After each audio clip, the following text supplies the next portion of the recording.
Good afternoon.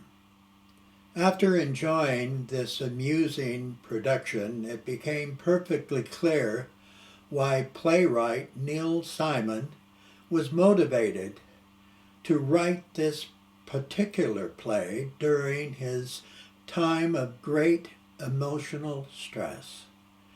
Both Dr. Anton Chekhov and Doc Simon combined their creative genius, helping to stabilize his weary and troubled mind through a tragic personal nightmare. The healing balm was brought light to the end of his tunnel, continues to elevate others' sours to this very day. Time will pass and we shall be gone forever. We'll be forgotten. Our faces will be forgotten. Our voices and how many there were of us. Our sufferings will turn into joy for those who live after us. Happiness and peace will come to this earth. And then they will remember kindly and bless those who are living now. Oh, my dear sisters. It seems as if just a little more and we shall know why we live, why we suffer. If only we knew. If only we knew. Thank you, sir. That's all I wanted. You made me very happy. God bless you, sir. Tell me, what is Neil Simon's The Good Doctor all about? Well, it's an adaptation and alliteration, I would say, of some of the short stories of Chekhov. A lot of us are much more familiar with Chekhov's plays. We say Chekhov and people think of The Three Sisters or Cherry Orchard or things like that. And not as many people are familiar with the short stories that he wrote, and there are literally hundreds of them. And they're almost more like little fables and a lot of comedy. I keep thinking that they're almost, how they said that Seinfeld was a show about nothing. And I think some of these stories they're about nothing. They're about the silliness that we put ourselves into as human beings. And so what Simon did, sort of in respect of Chekhov, and the title The Good Doctor itself is drawn from the fact that Chekhov's true career was as a physician. He was not a writer by trade. Did he ever practice? He had full-time practice. He practiced his entire life. He died relatively young of tuberculosis, but the whole writing thing was what he did after he got done with work and seeing his patients and going home at night and by the firelight. And of course we think of Chekhov as a writer, and surely he must have been a writer. He was a doctor who wrote. And so that's part of the homage that starts right there is, that play on words of the good doctor who continues to care for his community and care for his patients, and at the same time, what drives him, what his passion is, the writing. Now this is a series of skits, is it not? It is. It's a series of 9 or 10. There's a couple that are optional, and some we've done and some we haven't, of various little variations on Chekhov stories. You can take each one of the skits and you can go find a Chekhov story that is maybe not exactly the same, but relatively similar.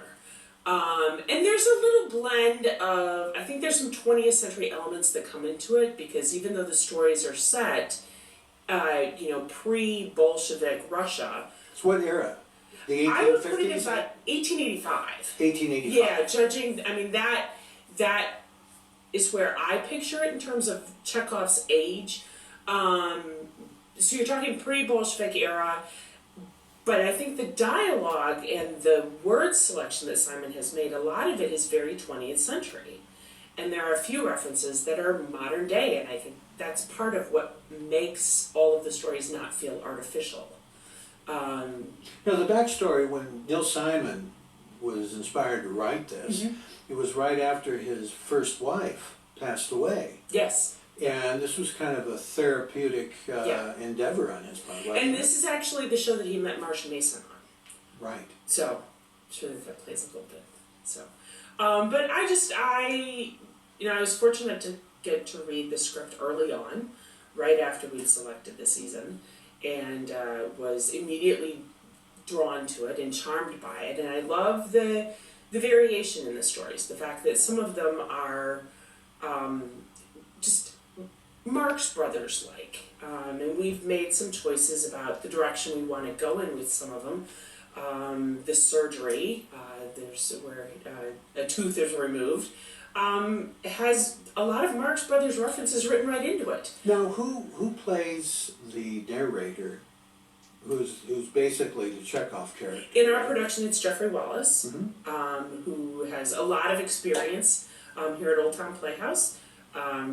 Grew up in the children's theater, has done a couple of, has started to do more plays on the main stage, but this is a great big first big role for him to do it, and it's a monster. Is that role, he's a young man of what, 21 years? Mhm. Now, is that a typical age that that particular character is usually cast at? Not necessarily. In fact, one of the ways that the show is written is that there are some lack of specifics in terms of which people are in each one of the vignettes. You have a lot of freedom. In fact, and one of the things that we did when we were casting was think about what we thought each one of our actors lent in their own personality, their own strengths and weaknesses, and what they play up really, really well, and going through the sequence of all the scenes and picking out what parts we thought would be best for people.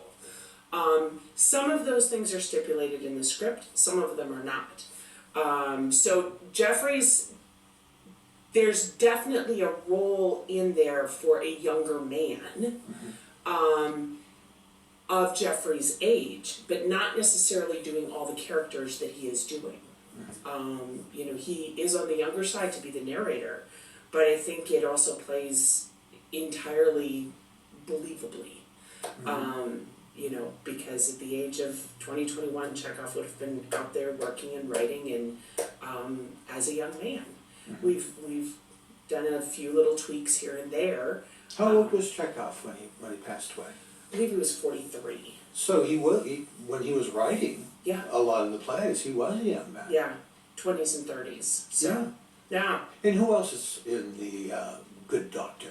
Well, we have one of the fun things is we've had a whole range of experiences that people have. This is my first show directing. This is a great big part for Jeffrey to have. We have very experienced folks who've done a lot of stuff here at the Playhouse. Our two gentlemen who are in the production with Jeffrey are Ailing and Mike Kearney, who have done all different kinds of comic roles, serious roles. They've been directors, assistant directors, built scenery, you name it. Our two ladies who are in the production, Nicole Case, has done a number of shows here. She's always gone more towards, I think, more serious roles, and this has given her an opportunity to play some different characters. And then we're blessed to have somebody who's brand new, Bernice Woodrick. Has she done anything else here at the Playhouse? She hasn't. This is her first show. First show? She and I had sung in a chorus together for about 5 years. We've been Sweet Adelines, and so we knew each other, and I knew her skills in terms of stage presence and how well she relates to an audience. But I was pleasantly surprised when I walked into auditions, and she walked into auditions. So Elizabeth Stewart has been our assistant director and stage manager, and that's her first time doing that, having that responsibility. So we've had a lot of mix of, Who costumed the show? Jeanette Mason did.